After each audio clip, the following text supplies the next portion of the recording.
Guys, you guys finally did it. You guys finally beat Ohio State. Jim Harbaugh finally beat Ohio State.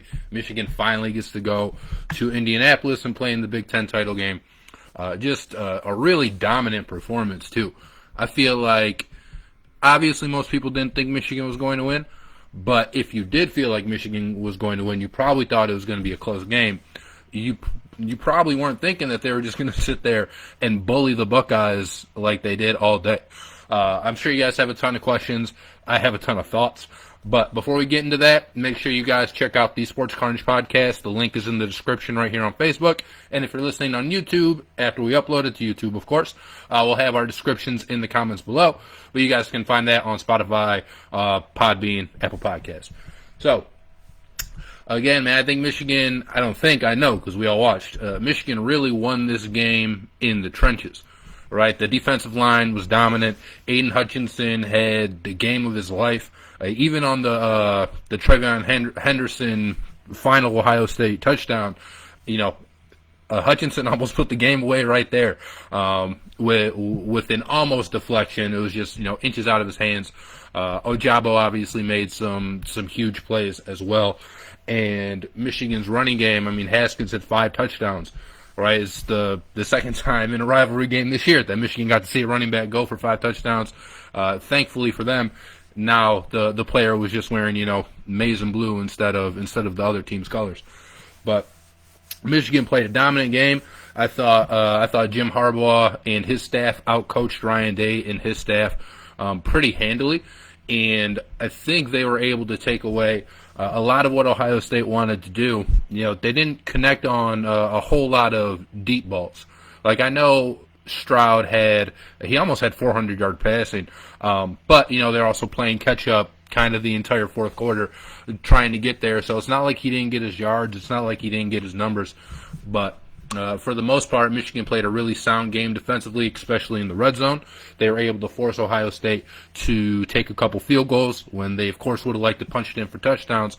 And then, the flip side of that, Michigan was able to get touchdowns really whenever they wanted. I think they scored, 6 touchdowns in the game, and then tacked on 1 field goal maybe.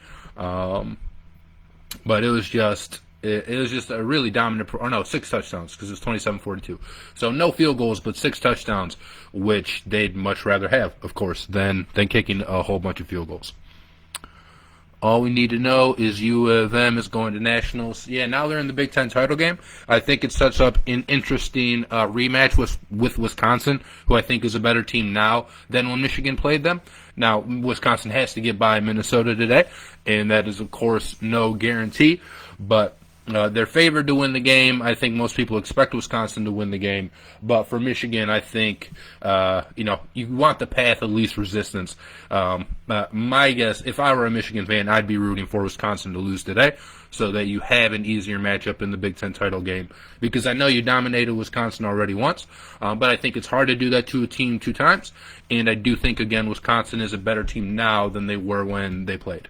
And Michigan's a better team now than when they played, too. But would they win that game, 31-13 or something?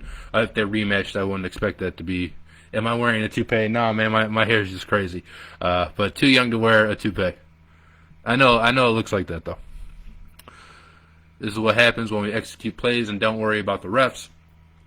Yeah, I mean, there were some calls that you thought, could have gone Michigan's way and maybe didn't. But overall, I didn't think there was really anything from either side that was so crazy about the officiating.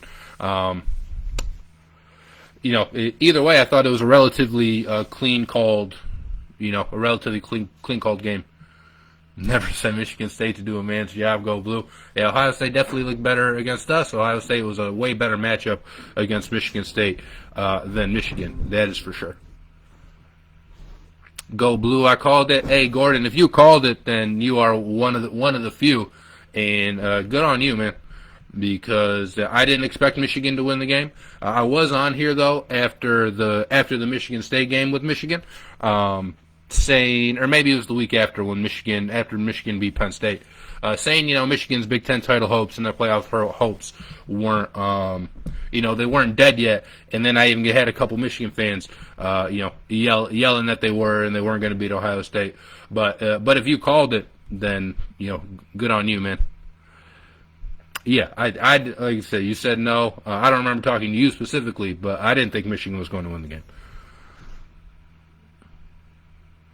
Well, there goes the Corona. Oh, I called this the week of the MSU-Michigan game. Yeah, I mean, I've heard some comparisons to this Michigan team and like the 2015 Michigan State team, where they talk about a team of destiny, right? Where Michigan State game, was the Michigan State game versus Nebraska.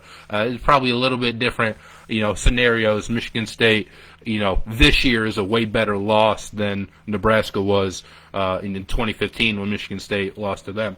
But just in the, kind of just in the idea that you won your first test at Wisconsin, Michigan State had obviously, won their games, and then lost to Nebraska, beat Ohio State, went to the Big Ten title game and had a dogfight there, and eventually made the playoff.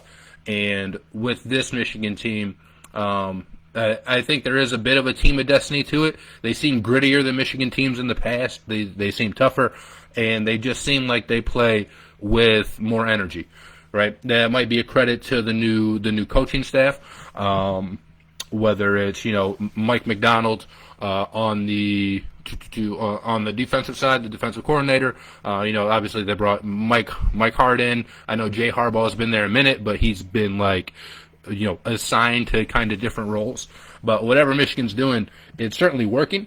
And one thing that I think Michigan fans should be really excited about moving forward is because you guys have Ojabo and Hutchinson, you're going to have a chance to win every game. Right? If you get into the playoff, are you going to be favored to win the national title? No, and you probably shouldn't be, right? If Georgia takes care of Alabama, and even if they lose to Alabama, Georgia's probably still the favorite. But with Ojabo and with Hutchinson, they can create so much havoc that Michigan is able to beat anybody in the country, especially if they play like they played today. Because not that I think any Michigan fan would downplay this Ohio State win, and how could you? But if you're even thinking that for a second, this was an Ohio State team that coming into this game, obviously they came off the big blowout against Michigan State, but people were talking about this team. They were just ranked number 2 in the playoff. They were playing better than anybody in the country outside of Georgia, right? All you heard was this is a different Ohio State team that lost to Oregon earlier in the year, and all that was true. So there's I can't imagine any Michigan fan discredits this win by thinking Ohio State was down or something, but that's absolutely not the case. Michigan had Ohio State when they were perceived to be at their best, and they went out there and they put a can of ass whooping on them. A can of whoop ass is the term. I messed up. The 10-year drought is over. It certainly is. And I know it's got to feel good for Jim Harbaugh. It's got to feel good for all you Michigan fans, obviously, who, year after year, you keep losing, right? It sucks, especially when they've had pretty good seasons outside of that. Whether you're winning 9 or 10 games and then getting down to the last week of the season and then losing, the last 2 times they lost, not close at all, right? I think Ohio State scored like 115 or something combined points in those games. But today, to exercise those demons, because it was such a dominant win, right? Again, it's not like they eked out a victory or they had some crazy amount of breaks going their way. It wasn't like a trouble with the snap type game. They just went out there and they flat out beat Ohio State. And this still Ohio State team, again, with a really good offense, right? You have C.J. Stroud, you have the 3 first-round wide receivers, probably a first-round running back whenever he gets to come out for the NFL draft. And again, it's a very good Ohio State team, and Michigan just beat them today. One thing I thought was huge for Michigan, and it's not the reason they won, because that credit still has to go to the players and the coaches, but that crowd at the Big House was electric. It was a better crowd than I've ever seen at the Big House. I haven't gone to too many Michigan games because I'm not a Michigan fan myself, so I haven't been in person. But I watch a lot of their games on TV because I have to do this, and I don't ever remember hearing the Big House that loud through my TV, and they caused a bunch of false starts for Ohio State, which keeps pushing them back, and we've talked about it on shows like this earlier, where 5 yards, it might not seem like too much, but you think if you're at 1st and 10 and you get an 8-yard gain, now you're at 2nd and 2 and you're feeling really good about yourself. But if you start off at 1st and 15 and you get an 8-yard gain, it's still 2nd and 7, which is advantageous for the defense. So I thought Michigan's crowd played a huge part in obviously in the false starts, but those false starts in turn then went on to affect the outcome of the game. And just a huge tip of the hat to anybody that was there. I know it was cold. It was obviously snowing. It's a really cool sight. I don't know your guys' opinions on snow. I'm typically not a huge fan when it gets to 5 and 6 inches, and you have to go out and and shovel and everything else, and the roads are all messed up. But when it's like this, and there's just like a light dusting on the ground, all the grass is white, but none of the sidewalk is. Like, to me, that's absolutely beautiful. And for Michigan, like, you just really couldn't paint a better scene, right? It's the game, it's the rivalry, the chance to go to the Big Ten championship game on the line, and you get real Big Ten football Midwest weather. Yeah, so I just thought it was a great scene. The Big House, when it's packed, there's like not a better picture in college football as far as the stadium goes. But yeah, obviously a ton of blue today, and I like the all blue uniforms Michigan won. So they looked good, they felt good, and they played good. Obviously, we should have been playing like this the past 10 years. I don't think you guys had the skill level or even the toughness, again, to play like this the past 10 years. I think this is the toughest Michigan team that we've seen in some time. They respond. I'm sure you guys saw I'm sure you saw like the halftime video where Michigan and Ohio State were jawing at each other in the tunnel, and that obviously angers both teams. And it seems like in the past, obviously recently, because Ohio State's had a lot of success in the rivalry, if a situation like that happened, it would just fuel Ohio State to be more angry, and then angry Ohio State would just bully, whatever Michigan was. There's Michigan. Oh, man, Kenneth Walker almost had a 99-yard touchdown run. Sorry, the game's on while I'm doing this, but it would have been pretty cool. Regardless, so, in the past, it seems like that would have just fueled Ohio State to be more angry, and then angry Ohio State, again, bullies whatever Michigan was putting out there. But today, it seemed like it had the opposite effect. Michigan was able to not only match that energy, they were able to, dominate Ohio State's energy. And I think that's the difference between this team and some of the other teams in the past. That, and then obviously, again, man, Hutchinson and Ojabo. Like, Michigan's had good pass rushers. They had Chase Winovich. Rashawn Gary, who I didn't think was all that good at Michigan, but he was still a top 10 pick in the NFL. And he was a good player. But what Hutchinson and Ojabo are doing, for as good as like pass rushers as Michigan has had in the past, I don't think, like, as a duo, nobody is comparing to them, at least from what I've seen. Maybe you guys go back to your 97 title team and there was some crazy edge rushing there. I don't know. I'm not that old. I wasn't watching the games back then. But from what I see, and if you're in any of the PFF rankings or things like that, like Hutchinson and Ojabo, I don't know if they're 1 and 2, but they're like 1 and 3 or 1 and 4 or something like that. So it's pretty, they're pretty good no matter what you look at. Always had good running game, good quarterbacks that could have carried with running. I don't think Michigan has always had good quarterbacks. Cade's a good quarterback. JJ came in today and made a really big play with his arm, and I think he made another really big play with his legs too. But, I mean, Michigan had great quarterback play today.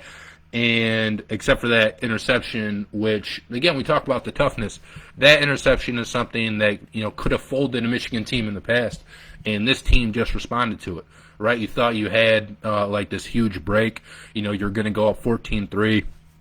The stadium was going to go crazy, and then you turn the ball over in like a oh shit, here we go again moment.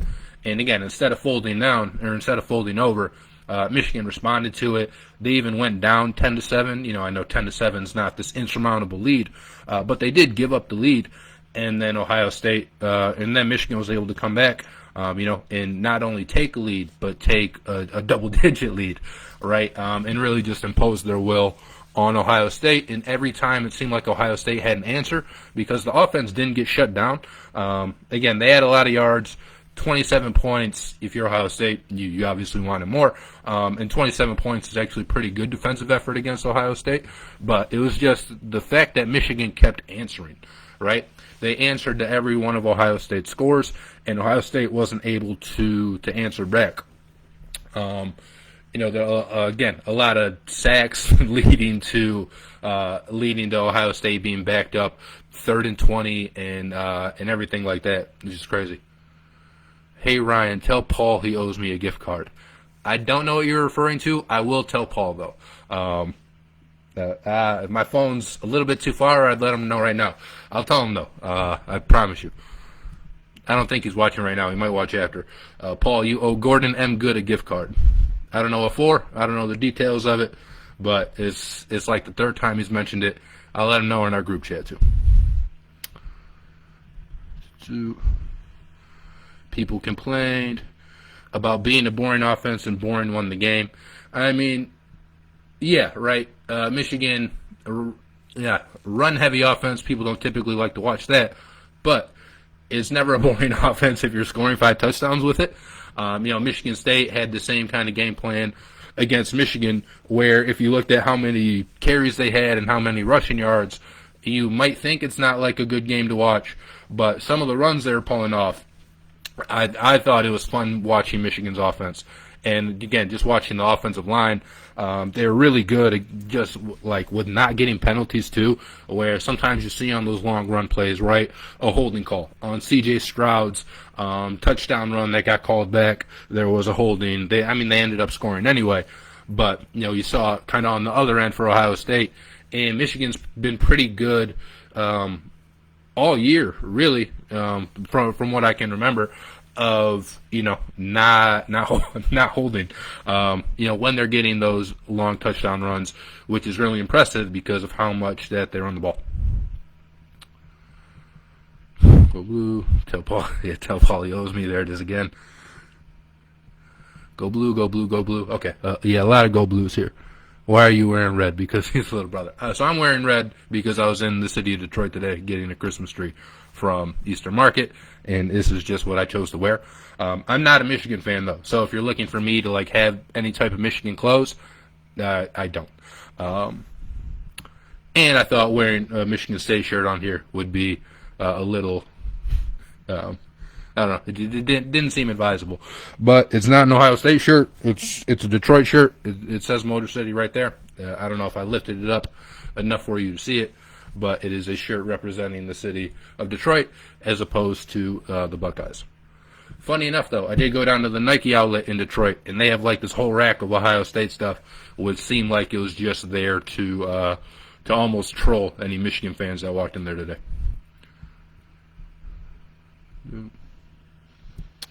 I think that's what we have here. Like I said, we'll know more. Michigan now has a win, and you're in the playoff game against whoever the Big Ten West representative is. And again, if they win, they're in this week's college football playoff poll. I wouldn't be surprised if Michigan overtakes Ohio State and is the number 2 team in the country. They're certainly going to be number 2 or number 3. My guess would be they'd be number 2 and they would jump Alabama because, like, how could they not? They have a way better win than anything that Alabama has, and their loss to Michigan State is better than Alabama's loss to Texas A&M. So that's something that I expect Michigan to be number 2, And, I mean, at the end of the day, does the ranking really matter? I guess not, because if you win the Big Ten title game, you're in the playoff no matter what, and you're not going to be number 4, so you don't have to face Georgia in the first round, which is, definitely preferable than facing any of the, the second or third team, which might be Cincinnati, right? Michigan might get a first-round playoff matchup against Cincinnati, which would be just probably a dream matchup for them, because then they'd get to go to a national title game. I think it's a game against Cincinnati anyway that they'd certainly be favored in, and I think it would bring a lot of excitement. So I know it's looking ahead, but there's a lot that can break right for Michigan in these next 2 weeks as we go to the playoff week. Maybe not 2 weeks, right? It's just 1 week, the conference championship week, I think. I'm not sure, actually. So this next week or two, basically. But there's a lot that can go right for Michigan to have a very favorable first-round playoff matchup, which, again, I'm sure would be super exciting. It's not an Ohio State shirt, man. It's a Detroit shirt. All the Detroit teams are red, except the Tigers, I guess, and the Lions. So half of them. It's just a regular Detroit shirt, though. It's not either of those teams anyway. But yeah, I think that's all we have. Again, guys, go subscribe to the podcast, because we are going to certainly be talking about this game in Michigan's playoff future on the next episode of Sports Carnage, which will drop probably on Thursday, I would guess. We typically record Tuesday, and then it goes up either Wednesday or Thursday. So make sure you guys check that out. Again, that's the Sports Carnage podcast. You can find that on Podbean, Apple Podcasts, and Spotify. I probably should have started with Spotify because it's the one most of you have. And again, if you're mad about my red shirt, he says, show me. All right, hold on, man. If you're mad about my red shirt, we are going to have, see, Motor City right there. If you're mad about the shirt, we do have Paul, who Gordon knows because apparently Gordon's coming to collect from Paul. But Paul, a big Michigan fan. AJ's going to be on there. He's a big Michigan fan. So we're going to let them talk about it. And I feel like I was pretty fair and pretty pumped up for you guys today. But if you just want to hear just some strict Wolverine bias, and you guys deserve it, right? You finally beat Ohio State. You got the monkey off your back. Then definitely tune into the podcast, because I already said what I need to say right here. So I'm probably not going to have a whole lot to say. And it won't be coming from a Sparty, right? But we have Michigan fans on the podcast, and I'm sure they're going to be doing most of the talking. Let's go. Sorry, again, watching the TV. I'm not going to disrespect your video with the score, but if you guys are interested, there's a couple reasons I'm happy. Thank you guys so much. Again, if you're watching this on YouTube, link to all of our stuff in the description below, our podcast, our social medias. Probably went off the rails a little bit at the end with me having to prove my choice of attire. You see, why the heck are you wearing the red shirt? I feel like this is just a bit now. Brian, this is a Motor City shirt. I'll do it one last time because I'm about to hop off anyway. This is a Detroit shirt representing our great city. It says Motor City right there. It's not an Ohio State shirt. And, again, not for nothing, half the teams in our city are red anyway. You got the Red Wings and the Pistons. But that's what we have for you guys today. Thank you so much. And have a safe holiday. Well, I guess the holiday already passed. I hope you had a good Thanksgiving. Bye.